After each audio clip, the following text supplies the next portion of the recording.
In 5, 4, 3, 2, 1. Welcome, everybody, to the Simulcast, episode 259. I'm your host, Patrick Vergadamo, and I'm here joined by Bill Stebbins. What's up, Bill? What's going on, Patrick? Not much. And Brian Feldhouse. What's up, Brian? Hey, guys. Glad to be back here. It's awesome. And we're here today recording for the second time. That's an inside joke for us, on November 20th, 2018. So we got some interesting panel topics. It's been a while since we've recorded. We all I know at least Bill and I got some new Google toys. So we figured we'd talk about a little bit some of the new Google stuff. And we figured, Brian, I know you like me also still use iOS for stuff. Could chime in on some of that. But we figured we'd start off with the big thing that I know Bill and I both love is our new Pixel 3 XLs. I freaking love this thing. I don't care if it's got a notch. I really don't. I'm so tired of hearing about the notch. I hear you. Just get over it, people. Yep. Yeah. You actually use the device, you don't care. Unfortunately, a lot of people want to complain. Like, I didn't really complain about when the iPhone 10 came out with a notch because, I knew that was what was going to happen with the future devices. So I'm just going to keep my mouth shut. And I think for the most part, they, similar to what Apple did with the 10, did a good job of kind of configuring it to use that space in a way that makes sense without kind of detracting from it. I know most people, the same thing with the iPhone, they argue about, when you're watching videos. But realistically, how often do you sit there and watch full length movies on your phone? I mean, I know I don't. It's usually just short clips or something like that. But it's not even. Yeah. I would just say, though, that the notch, since we're on this notch thing, I mean, I think Google has done it better as far as the way they implement the software with it.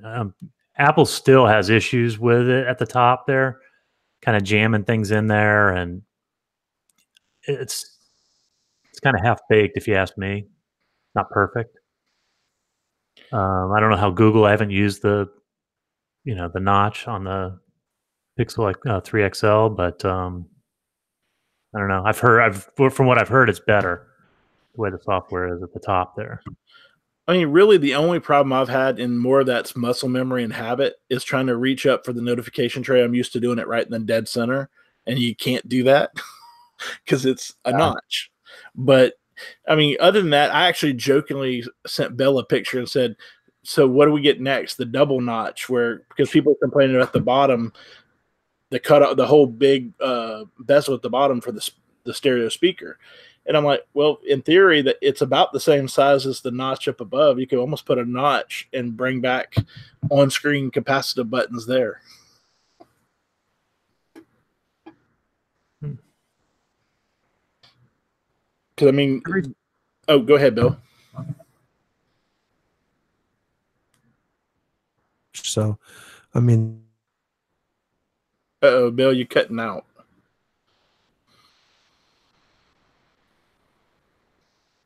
He's cutting in and out, yeah. It's that fiber, that AT&T fiber.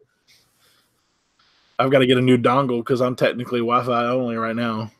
I let someone borrow my Thunderbolt to Ethernet adapter, and because I was like, I don't need it right now, I'll just get another one, and I've never had a chance to go get a new one. Bill, you still there? Yeah, I'm still here. Go on without me. I'm going to switch. I'll switch my Wi-Fi off and back on. Okay. So, Patrick, is that your main device right now? The Pixel 3 XL? Yeah, I love it. Although I still use my iPad Pro. And so that's one reason why for videos, it doesn't bother me. Because if I really want to sit there on the go and watch videos, I'm going to pull up my iPad Pro and watch it in a bigger screen. Exactly. But, I mean, to me, I don't really notice it. I know there were some people, and it kind of became an issue because of some people, and I know Bill had mentioned before he had seen it once. When you quickly switch over, sometimes it'll show almost the double notch on the side because the software, when it's trying to flip and make up for that notch, it'll hang up and do a hiccup. I haven't really seen it, but I mean, I think it gets overblown. And I do agree. I think they did a good job with it. in playing around with people's iPhone 10s, and my boss just got the 10s Max. I don't really see a problem on those either. Right. Now, what made you not consider the Note 9? That's a really nice device. Well, kind of my big thing is I love the sexy hardware on the Note 9, but Software. I love the fact that I get updates with the Pixel. I can understand that. And I mean, and I've had the Pixel 2 XL, and now I had the Pixel 3 XL. Right. So I like the ecosystem for it. I like the fact that I get the updates. Don't get me wrong, the Note 9 looks really nice, and my first big one when I got rid of the Thunderbolt was the Note 3. I still have that laying around. I use it occasionally as my a quasi smart remote because of the IR blaster, but it's just one of those. I don't like the fact that Samsung doesn't give updates, and they cut it off quicker because their whole goal is to sell you a new phone. Whereas Google, they want to sell you a new one, but they realistically know that in some cases you're going to do it every 2 years. I just read something that I thought I guess when they bring out Pi or something, they're supposed to have a different type of UI. And did you guys read that? Yeah, it's called One UI. Right. I wonder what that's going to be like. Yeah, and that's another reason that I've moved away from Samsung stuff. I just want to experience Android the way it's supposed to be and not their take on it, because for whatever reason, the designers that they use they make everything look so, I'm not going to say it's Japanese, but like, that whole there's a trend over there with just some funky stuff that really doesn't jive with like people in America, where everything looks cartoony. And, what do they call that? Anime? Like anime or anime. Whatever. I mean, I get it. It's got a weird look to it. It's not nice and clean, and it just makes me batty, especially since the update situation isn't very good. Yeah, I mean, I love the idea of like the S Pen, or I guess they call it the Samsung Pen now, and some of the functionality they've added with it. I've always thought it'd be nice to have that feature with pure Android, but as long as they're going to make it so you're dependent upon them for updates, good luck. Yeah, I mean that's still, even with Project Treble, that's getting better, and you see some companies like OnePlus who have really gone above and beyond to get the updates quickly. Even the Essential phone, who knew, but they're getting updates out quick. But for me, now that, I've always been a Nexus guy, but now that the camera is really good, I don't really see any reason to switch to anything else, honestly. I mean, the only one I would recommend to somebody if they wanted Android phone other than a Pixel is probably the OnePlus, because of the updates, and they actually tend to have a little bit better processors. That's probably the knock now with the Android, with the Pixels. You get the software and everything, but they tend to, because when they come out, they tend to have the older generation processors compared to the other phones that are coming out near them. That's really the only knock on them now. You don't really notice it from a performance standpoint because it works because of software, but that is a legit reason why some people are like, oh, I'd rather have the Samsung. Well, it comes out 3 months later, and they usually go with the newest and latest, greatest hardware to make up for the fact that you're going to not necessarily get software support in a year. Yeah. And I mean, I don't know. I mean, it seems like there's this cycle every year when new devices come out. So the new iPhone comes out, and all these new sites try and find something wrong so they can just continuously hammer on it. And most of the stuff affects like one or two people, and they blow it way out of proportion. And, some of the things are just bugs, like with the camera, on the Pixel, when you open the camera and you've got an audio app running, then it shuts that down. And they're trying to make it into some catastrophic failure. And, it really gets frustrating to the point where I quit reading a lot of news sites just because they're just, they're making me mental looking for problems that aren't there. Yeah. Is that the one thing I just put in there about that I read today, the Pixel 3 bug or whatever? I saw that about the camera bug. Renders it useless. Fatal error. And the article that I read was really clickbaity. Like Google wasn't helping, blah, blah, blah. And then now Google's pushing out a fix. But a lot of this is Probably just one person, 2 people. yeah, it's like, oh, this is a fatal flaw. This will never be fixed and blah, blah, blah. And then, a few days later, it's like, oh, everybody forgot about that. Well, I mean, and I think you do see more of that with the Pixel and stuff, where they're defensive. They want to find a reason to say why it's not. And sometimes I wonder if it's a combination of Apple and Samsung trying to squeeze out a new competitor. Because Apple, I know, even with the new 12.1, there's a bug going around that most people weren't aware of, that because it's not affecting everyone. It has to do with Wi-Fi and network connectivity for syncing of like emails and stuff, where it locks up and you have to basically reboot your phone and make it forget all of its connections to get it to sync your email. My boss actually had that problem with her iPad Pro. Her phone got them, iPad Pro no. Yeah, this phone's been problematic for me. I don't know. Which is a big problem, because one of the big selling points for iOS and iPhones is a lot of people in business have them, because companies, that's one of the things they, in theory, for security and the fact that a lot of people bring your own devices have those. And if you're not getting your corporate email, that could be a problem. Versus and the iPad bends. Yeah. Yeah, I saw that one. iPad Pro, it bends. You guys didn't know that? Of course, so did the phone. But I mean, I guess a lot of things, when they're thin, if you grab it and actually don't take care of it, it's going to bend. But I mean, to me, like, somebody goes, "Oh, you're going to buy the new iPad Pro?" It's like, no, I'm still paying off my original one, and I don't want to have to also buy a new pen. Don't get me wrong; it looks nice, but I'm kind of caught up with that and the Pixel Slate. Kind of waiting to see how the performance in those are.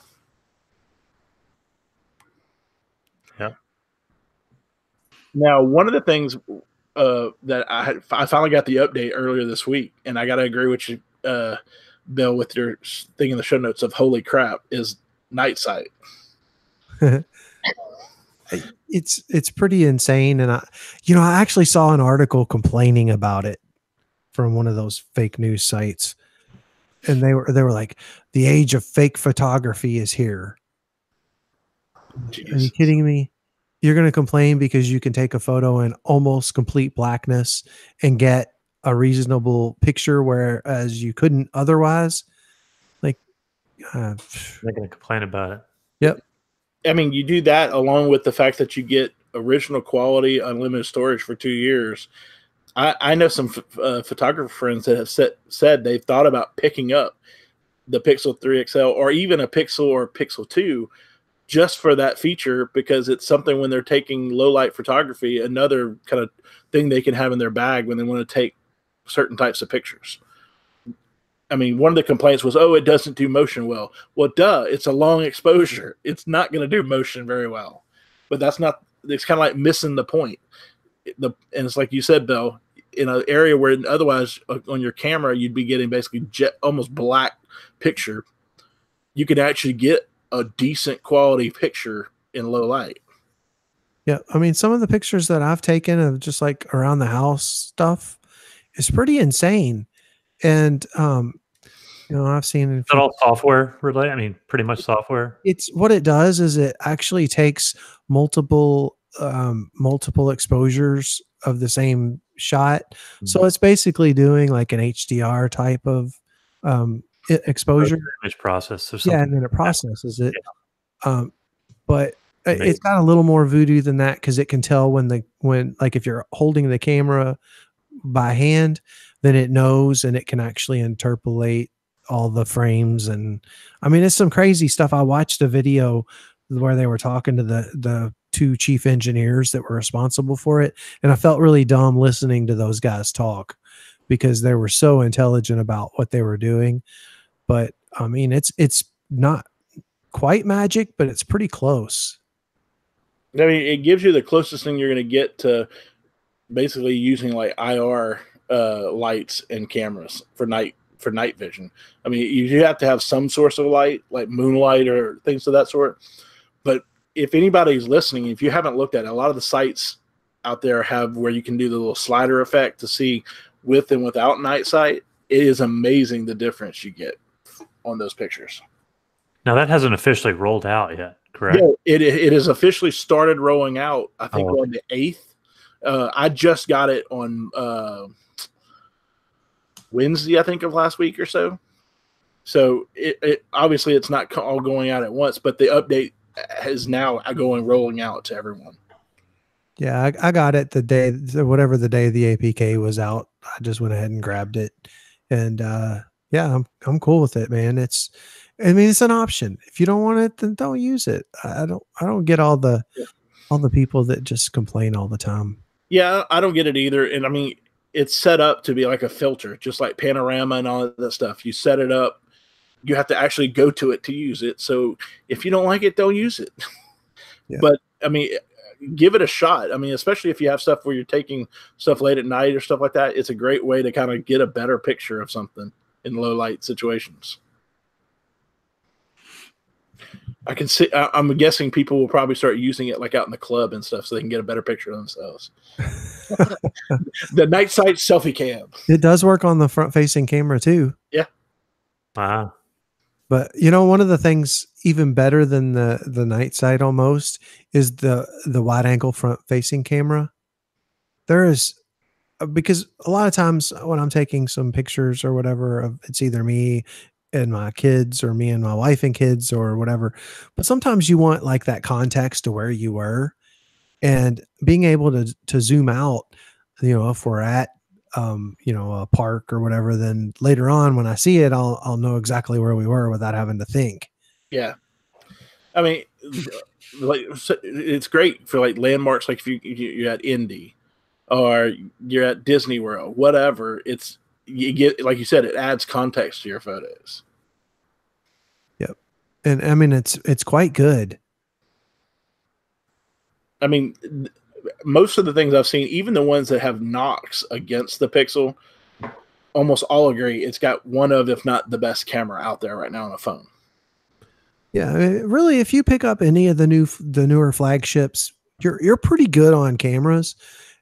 I mean, I looked at some Trio 650 pictures that I took like 12 years ago, not too long ago, and I was like, man, I really wish I'd have had a good camera with me, because I was at Pikes Peak, and you know, they looked like they were coming out of my VGA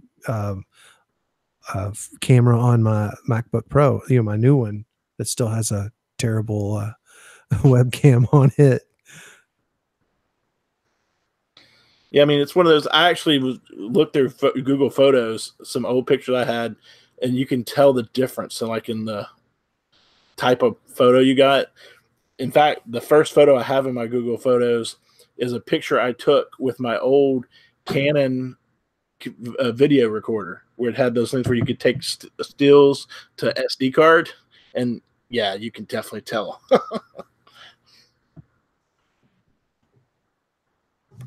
Yeah, cameras are pretty close these days. They're not too far off, but Pixel's probably still the best out there, you know. I mean, them and iPhone almost always have the best cameras out there. The OnePlus, that was one of the kind of knocks, is it was a decent camera, and I think the Essential, that was just like, eh. That was the one when you don't want a camera is the last thing on your list of cares. But yeah, I mean, pretty much any smartphone now is going to take decent shots, because it's all going to be high def, and almost all of them can record some level of 4K for video. Yep. So the next big product that came out, and I don't know if you, Bill, I haven't pre-ordered yet because I'm still kind of waiting to see what the reviews are. The Pixel Slate, which, for those who aren't aware, essentially we kind of got what we thought we were going to get, of a separate keyboard, basically Chrome OS tablet. Kind of not sure what to think yet, and part of that is, I guess the question is we got different levels of processors, anywhere from a Celeron all the way up to an i7. I think it's 5 models. And so, I mean, I guess the question becomes is how much power do you need in a Chrome OS tablet? Well, and it's interesting to me that there haven't been any reviews yet. So it's supposed to be coming out pretty soon. It's been up for pre-order for several weeks, and I'm just not going to bite on it. I guess because I have a Pixel C, which is still okay. I want a Chromebook tablet, but it seems like they should be at the point where reviews are starting to come out. I don't know when the embargo ends, but it's very odd. And for some reason, I just feel like the base model isn't going to be enough power to run Chrome OS. No, I figured it's an M3, right? Was the next one after the 2 Celerons? Yep. I mean, M3, that's what like the Google Chromebook Plus Pro actually had. The Plus was the old Atom one. I think the new Plus, which is so confusing because they went Plus, Pro, Plus, and didn't call it the Plus 2 or anything. It's just Plus. The M3, M5 area is kind of what those run, and they run pretty well. I mean, even the original Chromebook Plus I have that I gave my mom, it runs super well on, and I think it's an Atom for that one. So, or Rockwell, some one of those. And I mean, it runs well. So I think the M3 is probably going to be decent enough for what Chrome OS does. But kind of the question becomes, where is it going? And to me, that's where the debate of paying the $200 more to go to the i5 may be worth it, because some of the rumors we've heard of dual booting to Windows. So if you have a Chrome OS tablet and you wanted to have Windows on it too, basically have a dual purpose Surface, you'd want the i5 over the M3. Yeah, and that's kind of the thing. Like for me, this would be more or less a gadget, a play toy kind of thing. I'm not going to really. I have a really nice MacBook Pro that I use for my work and all that stuff. So I don't know. I hesitate at $600, but that's the base model. Then I start looking at that's only with 32 gigs of storage and 4 gigs of RAM. For $100 more, you can get 8 gigs of RAM and double the storage. But then another $100 gets you the M3 and 64 gigs. Yeah, at some point, like I don't know what the ceiling is for a Chrome OS tablet, but that's without a freaking keyboard or any of that stuff. And the $100 pen. Yeah, so I'm not sure how many of these they're going to really sell, because you could either buy a nice Mac for that. You can buy a really good Windows computer for that. I don't know who's spending the money on a Chrome OS tablet if you can't do something else with it, like run Windows. Yeah. And I mean, to me, once you get to that i5 category, yes, it's got the 8th gen i5, but for basically the same price, the $999, if you don't catch it on sale, you can get the Chromebook Pixel, the Pixel Chromebook, and it comes with a built-in keyboard. It's convertible by flipping over to a tablet, and it's the 7th gen i5. So if you're really going to use it with a keyboard and everything, it may be better just to go with that. And it's gotten good reviews. Yeah. So, I mean, I don't know that they especially with offering so many options, it may be the paradox of choice. Because you have so many choices, you don't make any. That's true. And so, I mean, it's just one of those. I don't think it was thought out well. If you're going to do a base model, if you're going to do a Celeron base model, you should have one, not 2 of those, plus your M processor, then an i5 and i7. The i7 processor, honestly, unless you're a developer of Chrome OS stuff, I would have you committed for spending over $1,700. At that point, you go buy a legit MacBook Pro, or you go buy a Surface, the highest end Surface Pro. You don't go buy a Chrome OS tablet that's brand new and hasn't really had a lot of development.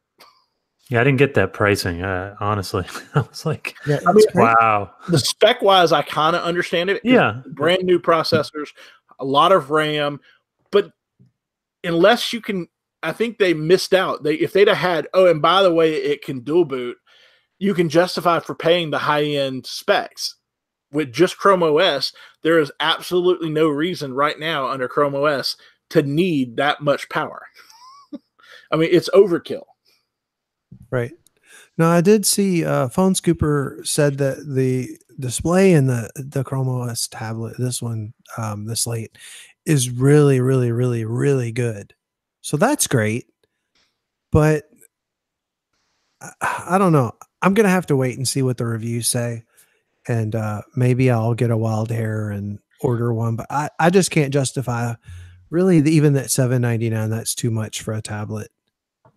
Yeah, I mean, if the reviews come out well and they give the other functionality, that's part of my thought is if the M3 and the i5 have really no noticeable difference in performance, why spend the $200 for the i5 and just get the M3 if you're going to decide to pull the trigger? Right. Well, I guess you have to look at what are you going to use that for anyway. And in most cases, probably just media consumption, I would imagine. To some degree, but I mean, it's the same thing with like the Chromebook. To me, it's also used for productivity. Although, with the biggest thing that upset me was when the Chromebook Plus first came out, Google blamed Microsoft, Microsoft blamed Google, but there was a lot of shady crap going on where suddenly you couldn't use the Windows apps and the Word app and all that stuff in your Chromebook because they were trying to come out with their cheaper Surface for schools, those Surface book computers. And so it was just like, seriously? To me, though, that in itself is worth it for the average, like a high school student. A Chromebook is what they're probably using for school now anyway, because it can do all your Word apps and stuff. And if you don't have a 365 subscription, you can use Drive and all the dock and everything through that. And it runs all of your Android apps now in default. So you have a litany of stuff to use other than just media consumption, any of the Android productivity stuff. And to me, I think where you might get the hardcore person is they've started supporting some of the Linux app stuff. So there's stuff out there that people could legitimately use, and that might necessitate the i5, but I really can't see the i7. I guess what would keep you from not getting like a just like a Samsung tablet, like a Galaxy Tab, like for just I'm talking about like media consumption and some of these other things you could do for a lot less money. No updates. If you're gonna spend that much on a tablet, you'd like to know you're at least gonna get updates in a year. And the Tab S4 is pretty decent, and even though I don't think it's on the latest version, it's probably okay. But they're not terrible money, I don't think, though. No, are they? They're pretty reasonable. Yeah. I think Jeff has one and he likes it. Right. I don't know. I mean, I still have my Pixel C. I wish it was getting the Pi update. It's unfortunately not. So that's kind of the last of the Android tablets, and I guess it is what it is. I mean, I can't remember what I paid for it when I got it. I think around $500. Yeah, I got mine for I think $3 something because I got with the developer deal. Oh yeah. Well, I've had it for like 4 years now. So I've gotten my money's worth out of it. I take it every day to work with me. And if I do go out to lunch or whatever, then I'll watch YouTube and stuff like that on it. It's media consumption basically for me. The thing I don't like about it is that it had a known issue that was prevalent for a lot of people where it stopped responding to touch, which is a bad thing for a tablet. And then Google never really had something out there for people to get it fixed. Because like even now, if you try to do a search for the Pixel or the Nexus stuff, like for Pixel C, it would redirect you to the Nexus page, which that's not a Nexus device. And so there's no easy way to get support or get help from them if you want to try to get it fixed. And so, I mean, to me, obviously they kind of moved on, but at the time, even with the Pixel Book out, there was no tablet. And so it kind of felt like like a lot of Google things, they just kind of squirrel and focused on something else and kind of left you out there. But I do agree, Bill, it was a great device. I mean, for being one of the last pure Android tablets from Google, it's a good device. It's just like all things, they kind of move on to something else and you kind of get left holding the bag. Right. So kind of talking about new devices that kind of out, I know, Bill, I know you got one and I got one, the new Google Home Hub. And for those listeners who aren't aware, essentially if you took a Google Home Mini and added a touchscreen, you'd have the Google Home Hub. So I guess the question for a lot of people is, what is kind of the use case? How do you use yours? Well, since we tried to record the podcast last, I actually have 3 of these things now. I knew you said you had one out in the shop. Yeah. So I got in on the $99 Home Depot deal. My original plan was I had one ordered from Google, and then Home Depot had it for $50 off. So I went ahead and ordered the one from Home Depot. Well, then I went back to cancel the one from Google, which apparently I couldn't cancel any longer. So I asked, screw it, I'll figure out something. Well, then the other one, the Lenovo, the 8-inch one, was on sale at Best Buy for $99, and it actually has a camera built into it. So, what's interesting is I found that there were some key places that we could put these in our house where the screen would be actually useful. So I've got one of the Home Hubs in the bedroom, and that has, in the mornings I can interact with it and get my weather and all that kind of stuff. But you can also play YouTube TV on it just by telling it to play a channel or whatever. So in the morning I'll have like the local news on and watch that. And then it also doubles as a photo frame. So pretty handy.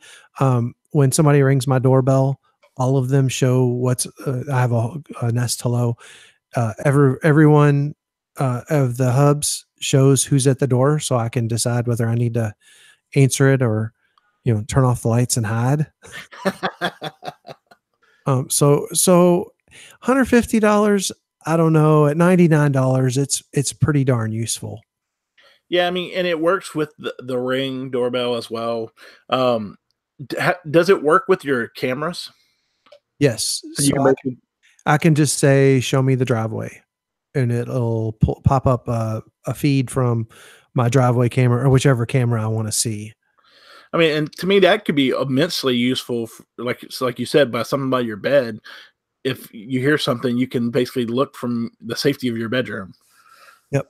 And the nice thing is I can see where, like you were saying, for the Lenovo one with the camera could be nice, but Google, because of privacy concerns, didn't put the camera on the Home Hub, so like you can feel more comfortable having one like in your bedroom, because Lenovo actually has a physical switch that you can close the camera shade.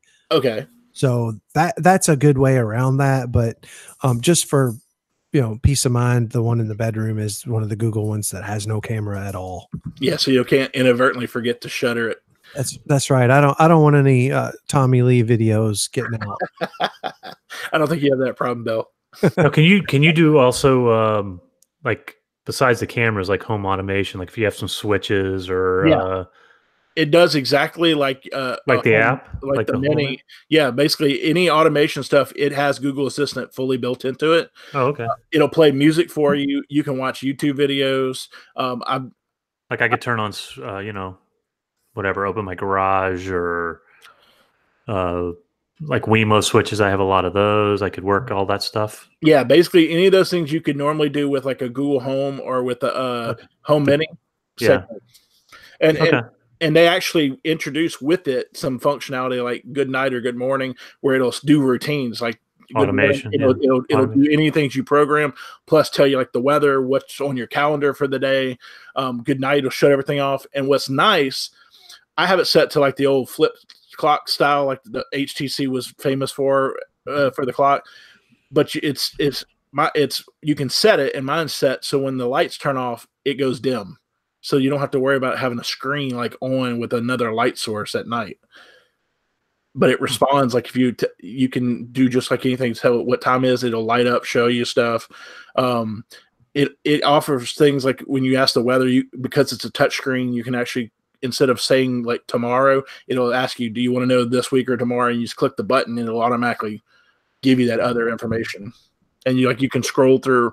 If it'll bring you like a Wikipedia article or some article, you can scroll through it because it's a touch screen. Great. Yeah, I mean, mine, I joked with it and said I'm here to chew bubble gum and kick ass, and so it's like playing video, and it went to like iconic YouTube video of iconic scene movies, and it played the scene from They Live with Rowdy Piper. I didn't even have to ask her anything. I just said that comment, and it knew it found that video for me and played it. So to me, like, I actually replaced my Google Home that I had in my bedroom. The speaker isn't as big, but it's good enough, and it's got double functionality and all the things like Bill said with your cameras and all those things. It's a no-brainer. I kind of want one for my office now at work, even though I'd have to set it up as a different location. But I kind of looked at, I think it was a Lenovo. Sam's had them before the Home Hub came out, the bigger one that's got like the weird angle designs in the back. I think that's the Lenovo one. It is. But I mean, at $99, that would be a no-brainer too. And with the camera, you could do like hangout videos or duo and stuff like that.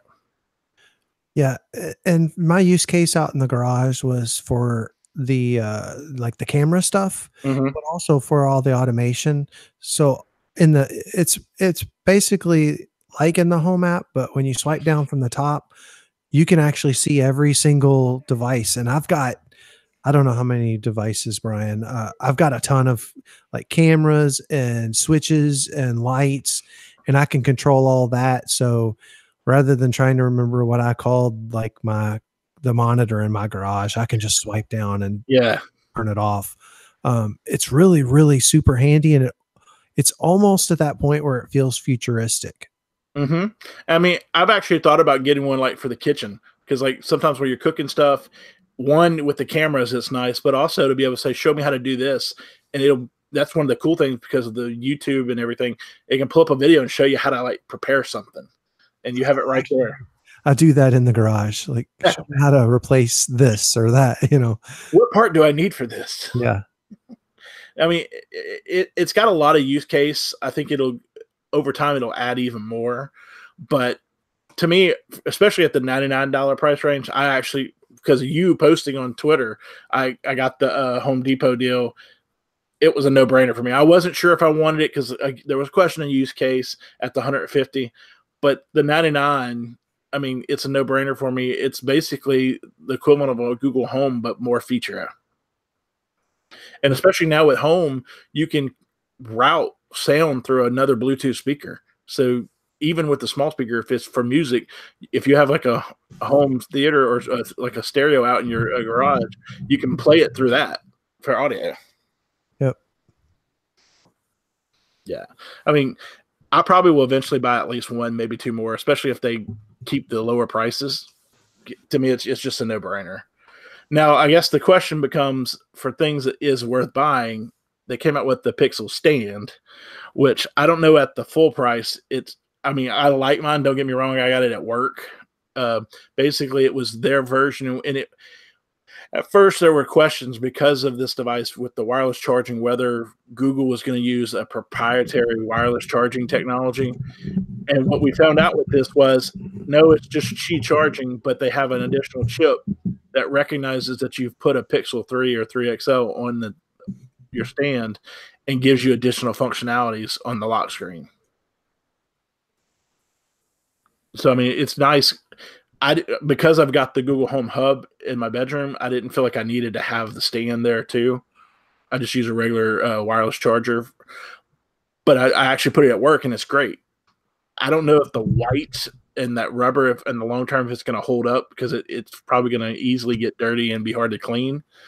But the angle of it and everything is nice. I don't know that in the long term. I haven't really used the function. I don't know about you, Bill, of the extra features you get when you set your pixel on it. I haven't really used any of those features, but so I don't know in the long term if it was really worth the extra cost of it. Like, was it $80, I think, or 90? Yeah, it was 80. I mean, for me, it was. There's one bug with it that's really annoying. If you wirelessly charge on the stand and then take your phone off, the peak notifications and the ambient display, they don't work properly until you reboot it. So like when you get a Hangout, it doesn't drop down from the top if you're looking at your device, and it just annoys the crap out of me. That would explain why I didn't realize I'd gotten messages. See, I didn't even know that. Yep. So you have to reboot the phone after you take it off the charger. And then if you put it back on, there's some bug and Google's fixing it. I mean, I'm sorry, it's a fatal flaw and they'll never be able to fix it. And until they do, acceptable on $1,000 device. Even though it's not the device's problem, it's the $80 accessory. Yeah. But so supposedly they're fixing it every morning. I just have gotten in the habit of rebooting it, and it's fine, but still it's kind of silly. To me, I guess from my case, I would argue, unless you can really justify the enhanced features, notwithstanding if they fix this issue, I don't know that it's worth the $80. I mean, maybe at 50, but probably more in the $30-$40 range.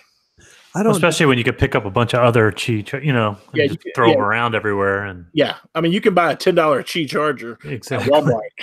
Yeah, and just throw them everywhere around the house, and you're good. The way I justified it was that it should be future-proof, at least over one or two more devices. Mm-hmm. And so the extra cost meant that I probably wouldn't have to buy another one next year. True. I mean, and you also get the fact that it does do the faster wireless charging, and it's not like a ripoff that might burn your house down. Right. So I mean, there are functional reasons to get it, but I don't know at $80 it's honestly worth it. I'll say that. Even as someone who bought it, I don't necessarily regret buying it, but I don't know that I would recommend to someone to buy it at $80. No, I would agree with that. So I do kind of wish they would offer in other colors like black instead of white with an orange base. Even orange would have been nice. I don't like buying white rubber things like that because they tend to get dirty over time and they show scuffs and everything. Well, Patrick, what other white rubber things do you own? I don't. As soon as I said that, I go, "Oh crap! I'm going to get it from him." But I mean, it is one of those things that the type of rubber that thing uses, it's going to be conducive to scuffs and things like that as it sits around like in a dusty environment and things like that. Yep, that's what she said. I don't want to know why she was in a dusty environment. Hey. Oh God! You know what's going to be nice though is when you can actually walk in somewhere and your phone's just charged through through the air. You mean like what Tesla, the original Tesla, wanted us to be able to do? Yeah, you walk into like a restaurant, your phone's charging.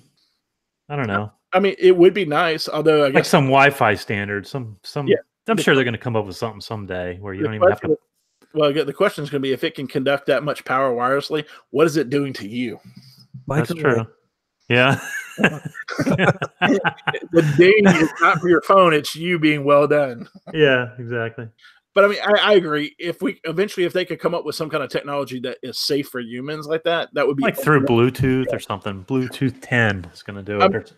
I would love to have things like that, especially with the wireless technology. If you could have the option, like say, like laptops and stuff, to have a pad that you sit it down on, so it would charge, so you don't have to have the cables. Especially now that, like with Apple getting rid of MagSafe, don't get me started on that. But that was kind of weird. I mean, it's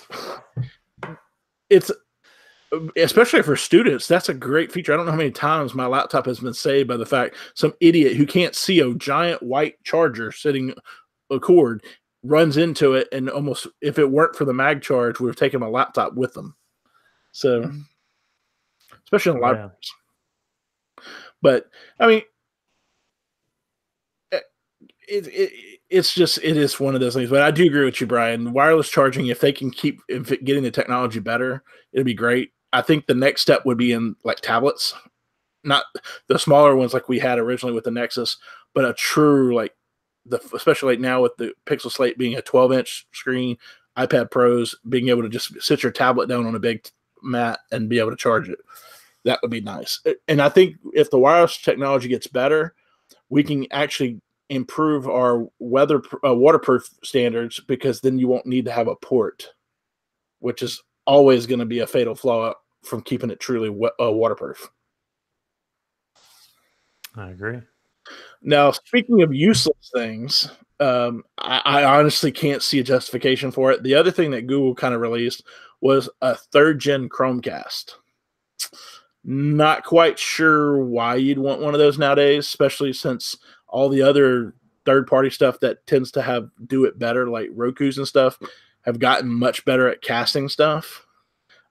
I guess I don't see the need for a Chromecast anymore, especially when you have a device that says, hey, you have to use your phone or another device to cast. I guess just portability or something too would be a good thing. You would think, but even now they still don't have it fixed where you can do stuff without Wi-Fi, and certain types of Wi-Fi don't work. So like at hotels, depending on the type of Wi-Fi security standards, it may not work there. So how portable really is it? I mean, exactly. Good to point. me, the biggest thing that sucks with Chromecast, and I've said it from day one, was when they killed the Miracast standard stuff. It should have been a device that, if nothing else, would allow you to wirelessly, without a Wi-Fi network, cast your phone to that device. That sells itself in education and business world. They don't have that. And you need Wi-Fi, which in a lot of cases you don't have control. And Bill and I have talked about this in the past for his wife. Chromebooks, casting from them, they use the cast technology, which is great if you can set a Chromecast up on Wi-Fi that you control and can perfectly set up. Otherwise, what are you going to do? Yep. And I mean, there's some hope with USB-C that hopefully they won't GIMP it completely and we'll actually get video out solutions. But even then, the point is having look, especially now with a tablet for a Chromebook, that you can literally carry it around the classroom and project it out without wires. And you can't do that with a Chromecast. And unfortunately, all they support right now is cast. I mean, they really do need to take if they're going to push the Chromecast, they should have the option, even if you had to buy it separately, to have a true remote. Because like a parent or something, I'm not going to give them a Chromecast, because it's hard enough to convince them how to use their phone. I don't want to give them another thing that they have to then again need to learn to use their phone to do. Whereas like a Roku, it's like, here's this remote, hit the button, it'll automatically cut to it, and you can watch stuff. I mean, even the with the Fire TV stuff, at least they're smart to give you a remote, and it has voice controls. The Apple TV remote, I think that the idea of, you can use your phone gets overblown, especially when you're home. Now, maybe if they give us on-screen perfect controls on our home hub, maybe then. But I don't know. I mean, I moved away from the Chromecast just because there was no remote and I didn't want to use my phone. And since I moved to the Rokus, I kind of see the value in having the dedicated remote, and very rarely, if ever, use the remote on my phone. Well, I mean, if they would brought back Miracast type streaming, the wire Wi-Fi standard stuff, most smart TVs now already have all the apps built in it. If I could just cast my phone to my smart TV, that would be nice in itself. That's one thing I do think Samsung does a really good job of. And they encourage it to stream to devices. Like you can use those Screen Beam Minis, and it worked perfectly. My brother-in-law uses it with his Galaxy S9. He's out for construction, out on jobs like where they're out on a barge at a port or something. There's no internet access other than his phone. He can basically plug that into the TV they have on their barge, stream whatever's on his phone to the TV and watch Netflix or anything else he wants. Same thing with a lot of the smart TVs now. Samsung pushes on their TVs the ability to just connect your phone or your Samsung tablet to the TV wirelessly. That's, I think, where Apple, especially with Chromebooks, if they're pushing that in the education market, they've got to get away from their current cast method. It doesn't work. Yeah. So, and Bill, I think you put the next one in our show notes. Yeah. So Google One rolled out, I guess it's been a couple of months. I didn't get it until a few weeks ago because I was an existing customer who had Google Drive, paid for Google Drive storage and all that. Mm-hmm. So essentially it's a new offering where they have some storage that you can purchase. And then it's like a dedicated Google support team that you can call with any questions. They speak fluent Google supposedly. And I had occasion to call them on something and they were pretty helpful. But in a lot of cases, it felt like I knew more than they did, which is kind of par for the course, honestly, for any support experience.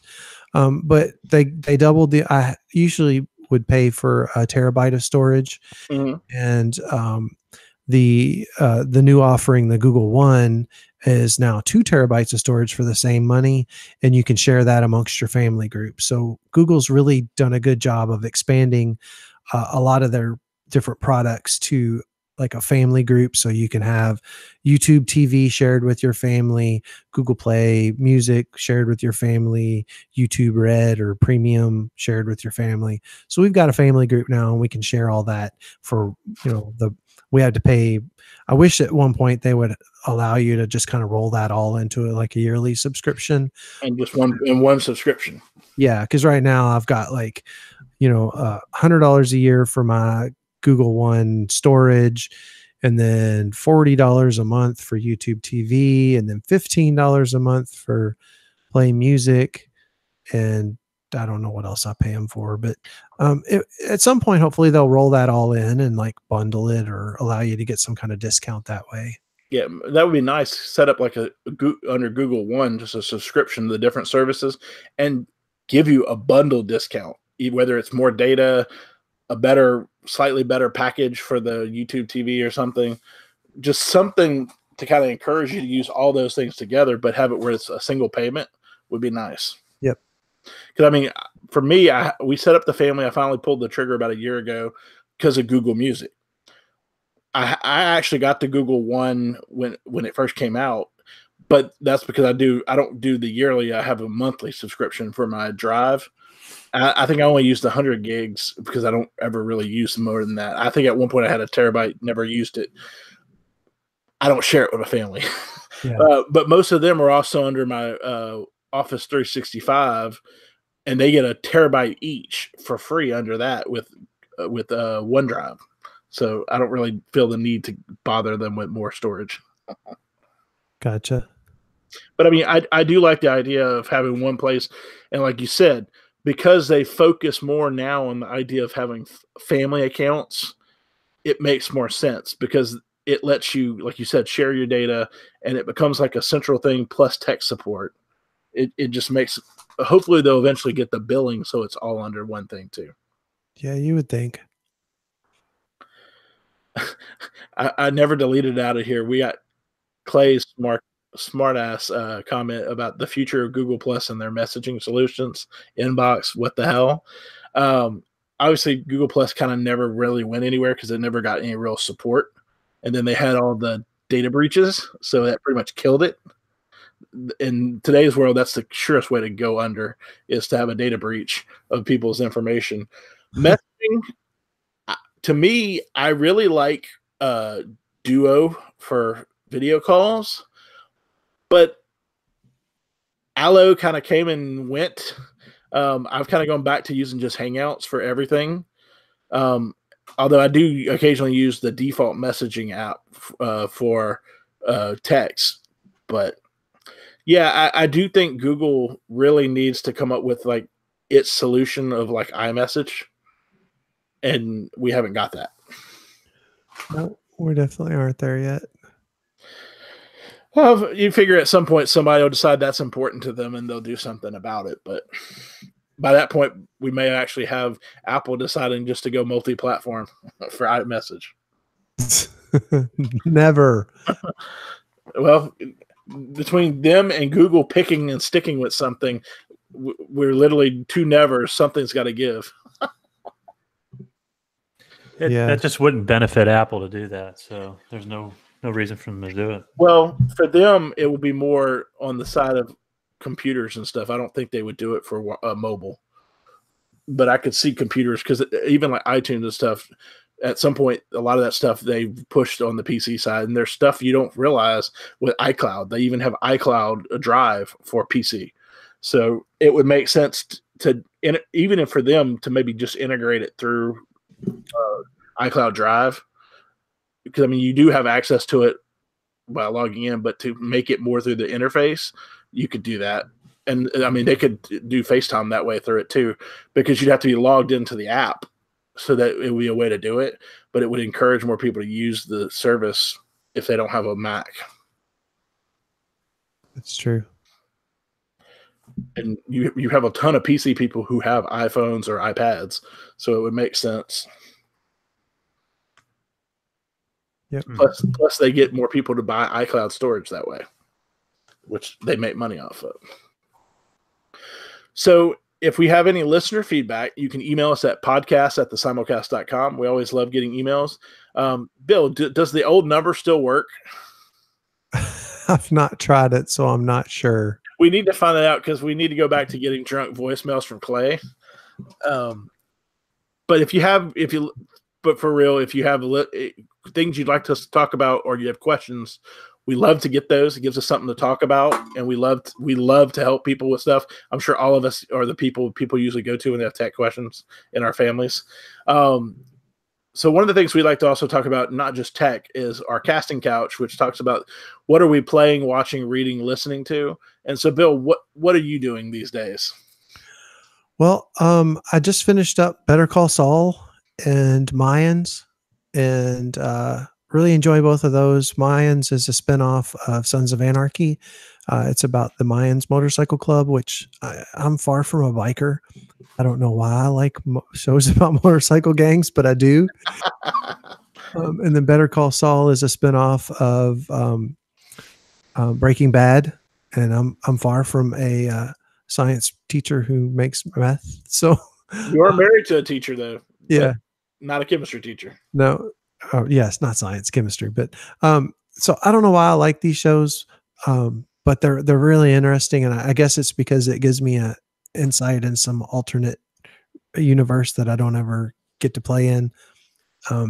Also finished up season 2 of Ozark, which is a Netflix show. It's got Jason Bateman in it, and he is an accountant who gets caught up with the cartel, and he's laundering money, and all the things that happen are bizarre, crazy, and weird. But it's a really good show to watch. Highly recommend that. And then of course Survivor, that is back for its 30-something season, and now the whole family here is watching it. So that's usually a good Wednesday night, 45 minutes for me to not think about any of the ails in the world. And watch them as they get skinny, huh? Yeah. Well, they're starving. Look at that. So, Brian, what about you?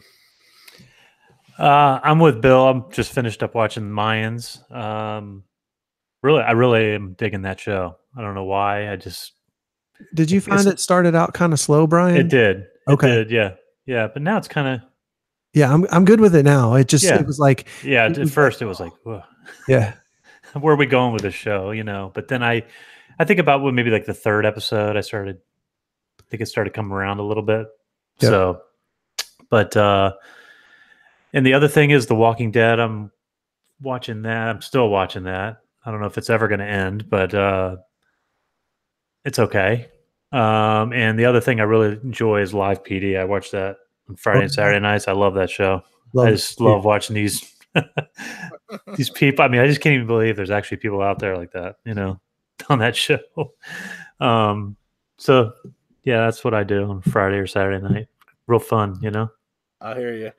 But I do get some good laughs out of it. If you've watched it, I mean, it is pretty. It can be pretty funny, you know. But anyway, that's it. For me, watch wise, The Flash, still love that show. One show that I've started watching, kind of a blast from the past. Growing up in high school and when I first started college, I always loved watching the show Good Eats on Food Network because it was kind of like food, but also the nerd in me about the science and the history stuff the way he would kind of do the show.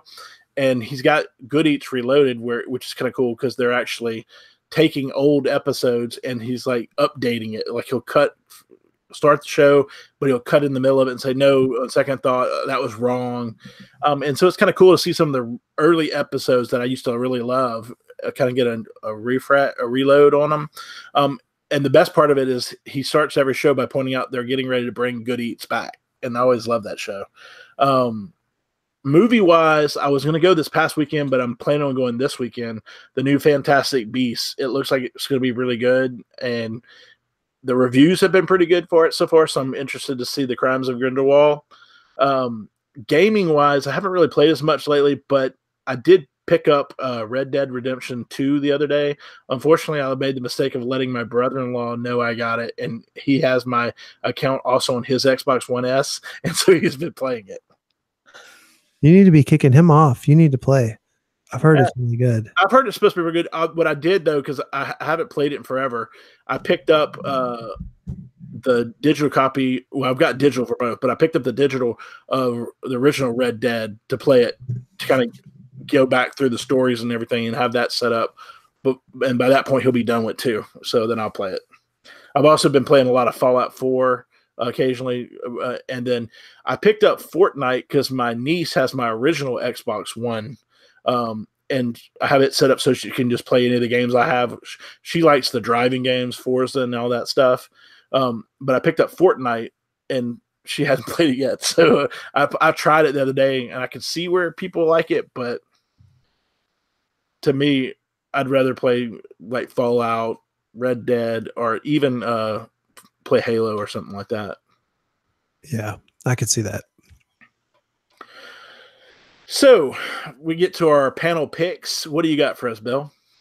So I don't think I mentioned it on the last show, but I recently cut the cord with my cable TV provider for some issues that I was having with Spectrum and cable card stuff. So I am now using a combination of Roku's with an app called Philo TV and YouTube TV. And Philo TV, it's a streaming service, kind of like Sling TV or something like, what's the other one? Hulu. But the kind of the unique thing with Philo is they really don't offer any sports channels. And for somebody like me who doesn't really watch traditional ball sports, I really don't care. And Philo TV is actually only $16 a month, and I get pretty much all the channels that I want to watch. Discovery, Animal Planet, HGTV. There's just a ton of different channels you can get. I think there's like 40 something. They've got another package that has even more. But for $16 a month, it's a huge value. It always works consistently well. It has your own, you can have, I think 5 or 6 profiles. So 3 simultaneous streams and every profile gets their own DVR, unlimited. So highly recommended. It's actually on sale right now. You can get a 6-month subscription for like $99 for their 55 channel lineup. I'm actually getting ready to switch my mom and my brother both over from their traditional cable TV. And my mom and my brother both are going to save like $140 or $150 a month, getting rid of their home phones and the cable TV. So it's going to be pretty exciting. And right now the Roku sticks are on sale for $29 on Amazon. So it's really pretty cheap to get into. And there's no contract or anything like that. Those sticks, the Roku sticks, work pretty well, or are they kind of sluggish? No, they do. No. Compared to the Fire Stick. I have those, and The older one versions, I should have said. Yeah, the older ones were terrible. The Oh older god, one was a little better, but the Roku is super No, fast. You good. can load all kinds of apps on it. And one of the cool things with Philo TV is that it qualifies for, I think it's called TV Anywhere.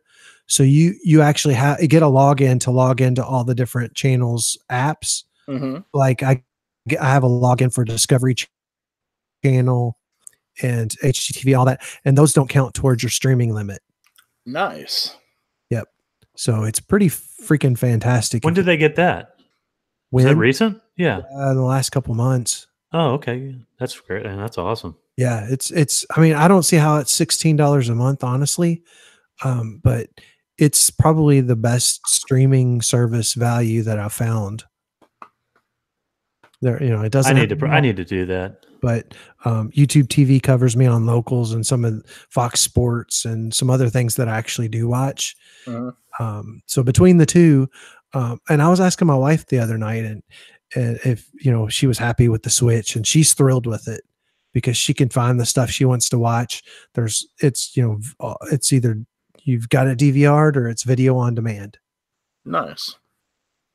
Yeah, I've been trying to convince my dad to try out, because for me, I've liked DirecTV Now. It works well for me. It has half of the local channels, but more importantly, the local channels that are, unless you have a great outdoor antenna like CBS, it's one of the ones I can stream through it. What I've thought about doing is doing a combination of that and getting like a Quattro or a Duo HD home run just for the other couple locals. And then I would have everything I want. And because I'm grandfathered in at the $40 for 100 channels. Oh yeah. And so, I mean, it covers everything. And by the way, Bill, you can borrow my login if you ever need to watch something on the sports networks. I appreciate it. I mean, really the only thing I watch is the MMA stuff on Fox Sports or Access TV, and I've got those covered. So yeah. Now, do you get the locals on through YouTube TV? Okay. Not your Philo is not locals. Okay. No locals. Okay. Gotcha. But super happy with it. Yeah. And I thought about at some point I might look at YouTube just because I've already do everything else with Google. That was one of the things why DirecTV Now worked for me well, being grandfathered in. Kind of didn't want to give up the $40 for the $100 package because originally it was $30 and then they raised it, or $35 and they raised it up. But I mean, I can get HBO as an add-on for $5. You get a login, just like you said, Bill, for all the apps for the channels that you have, and they have a DVR functionality built in now. It's still beta, but it works well. The only thing I'm not always happy about is the interface, but one reason I've actually considered just cold turkey going to it, there's actually a beta version of it now. I got an update on my Samsung Smart TV for DirecTV Now. And so I can basically just go on my Smart TV and start watching TV, plus streaming from my HD home run. Very cool. Yeah, and HD home run's got a new service too, but I've been really happy with the Philos.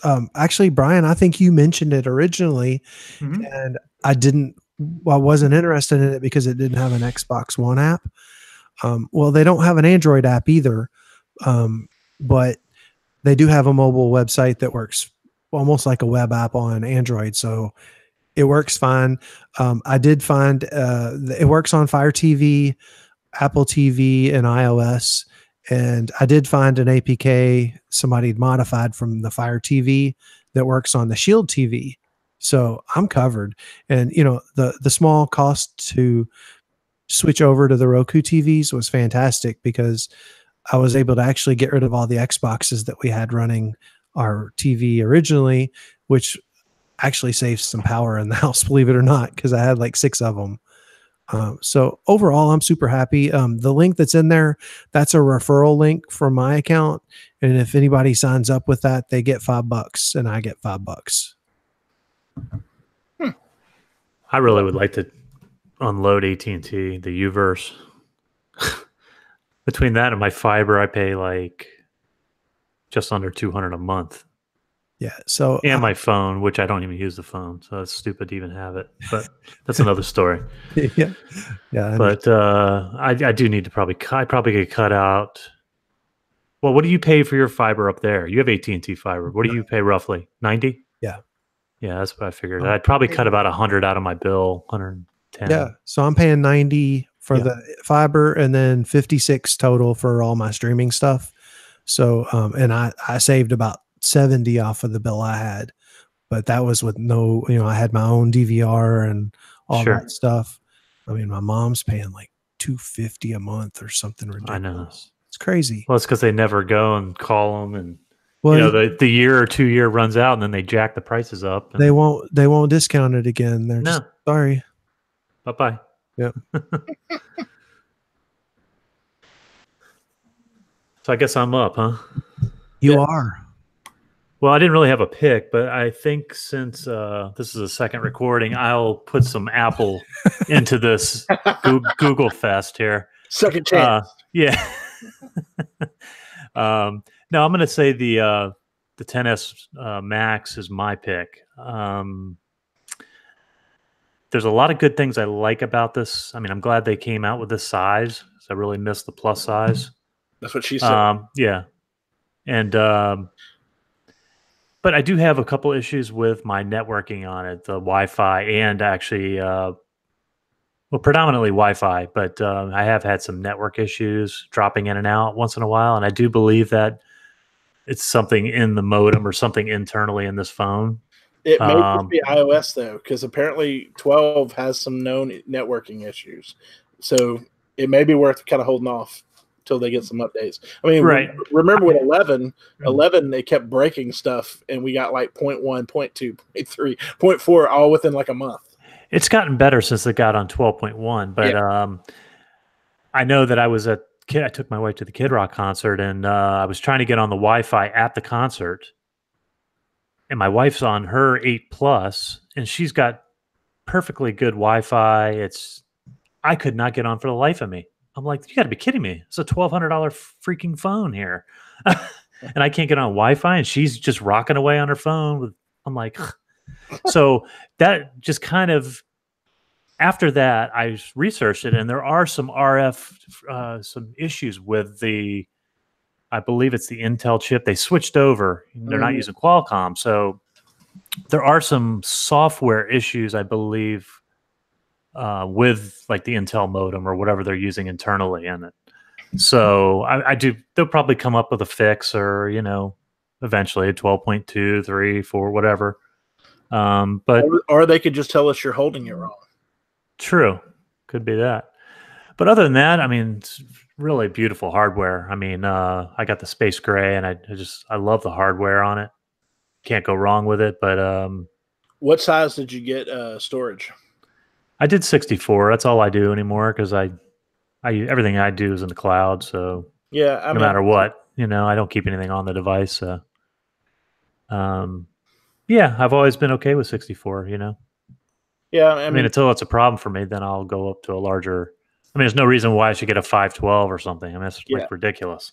I mean, only thing I could ever see on a 512 is maybe the iPad Pro, if you're a legit pro user, like an artist who uses it to store all the apps and the artwork on that device. But even then, nowadays, you're kind of crazy. You should probably be backing that stuff up somewhere else. And I mean, on a phone, I can't see, honestly, why you would need that much storage. No. I mean, but no, this is a great phone. I mean, it's a great device, and I mean, it has some software, issues, some bugs, and I'm not really thrilled about that. But I mean, I think they'd be better by now. But I don't know. It's kind of slipped up, in my opinion.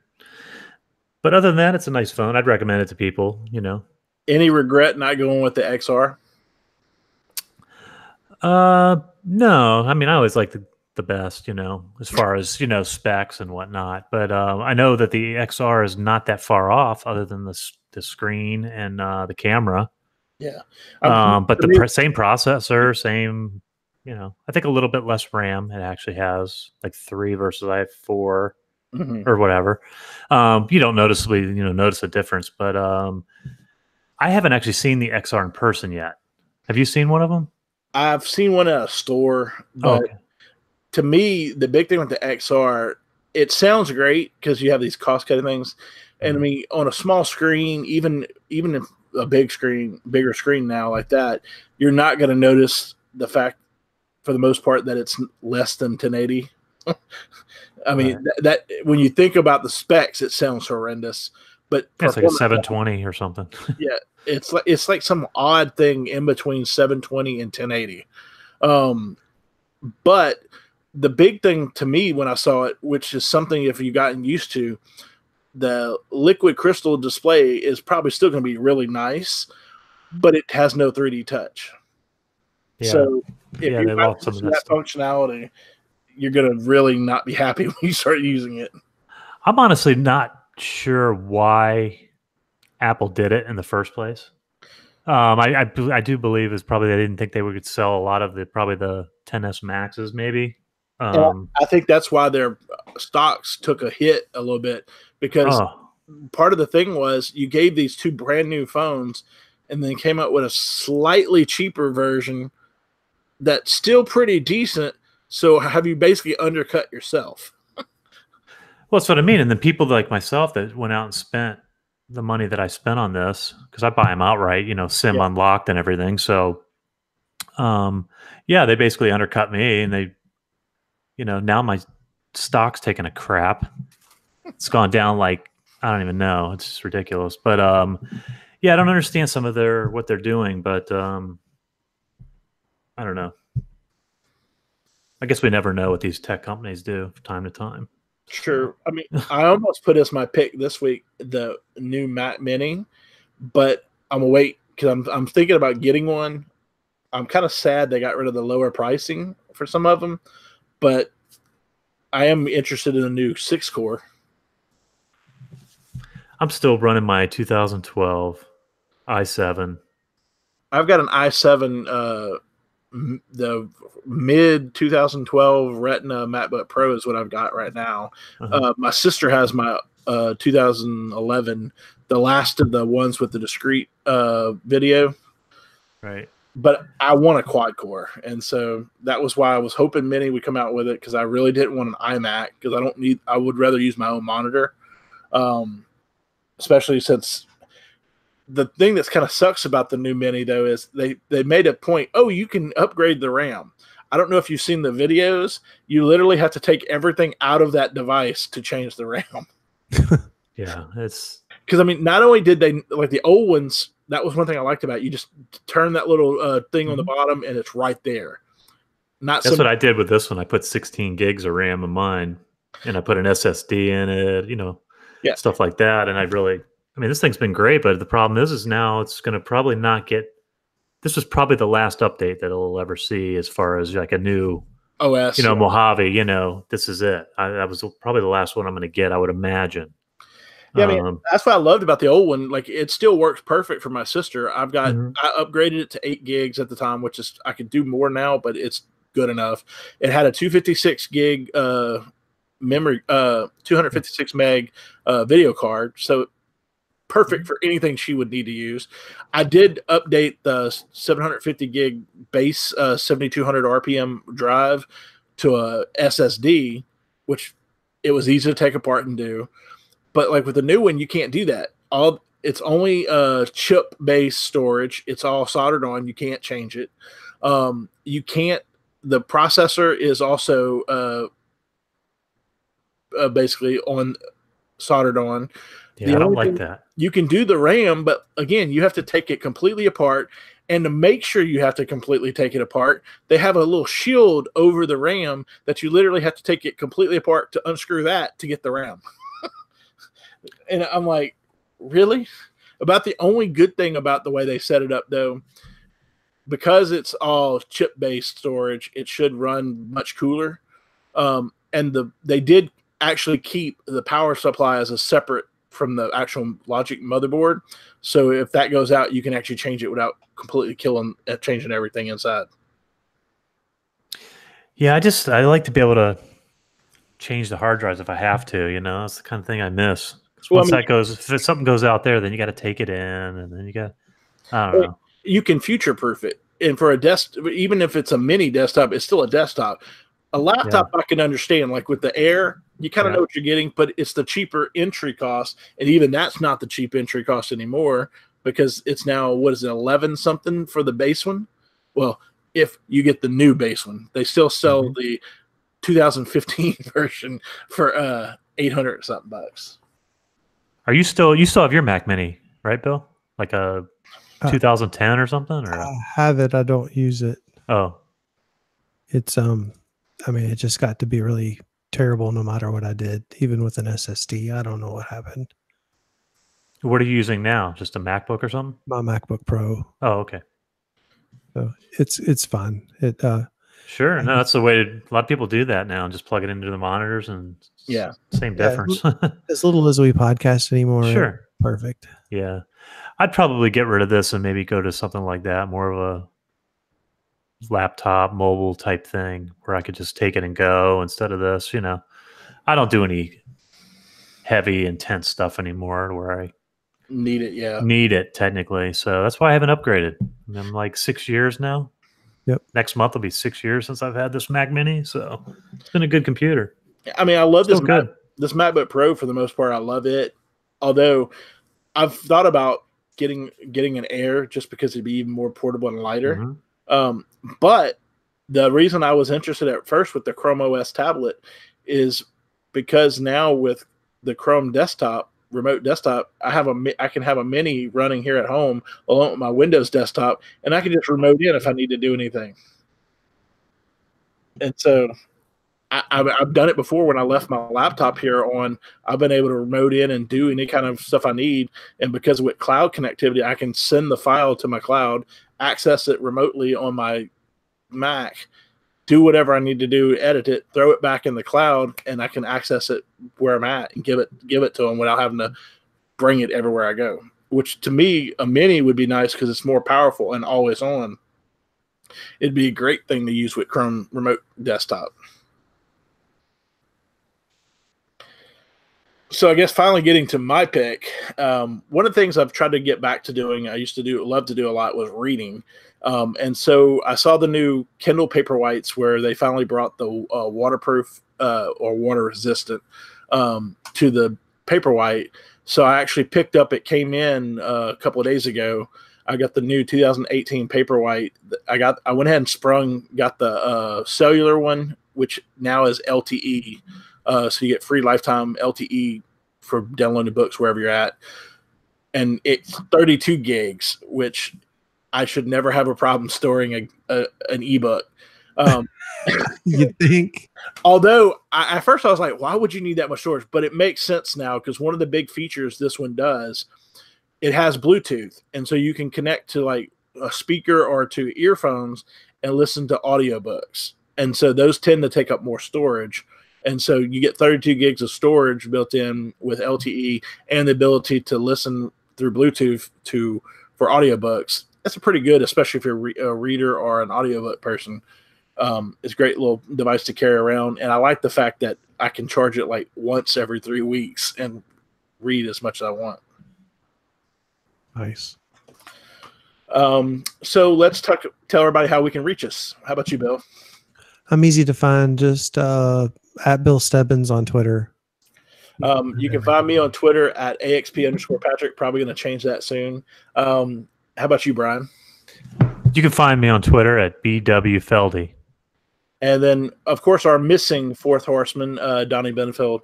You can get him at Donnie Benfield on Twitter. Tweet him and tell him he needs to be here for our next show, whenever that may be. Yes, that's right. So in closing, you can find us by simply searching for the Simulcast or Tech Side in your podcast client of choice. You can subscribe to our show in Google Play or iTunes. Please take the time to leave us a review and comment. We have a Patreon page. This gives our dedicated and loyal listeners the opportunity to support this podcast and all the other podcasts on the Tech Side Network for as little as $1 a month. If you would like to support us, visit our support page at patreon.com/TechSide. Leave us a comment on Twitter at the Simulcast, or email the podcast at podcast@thesimulcast.com. Check our website at techside.net/simulcast, and also be sure to check out all of our other great podcasts, blogs, photo galleries, and the TechSide store on techside.net. We thank you all for listening. Goodbye and good night.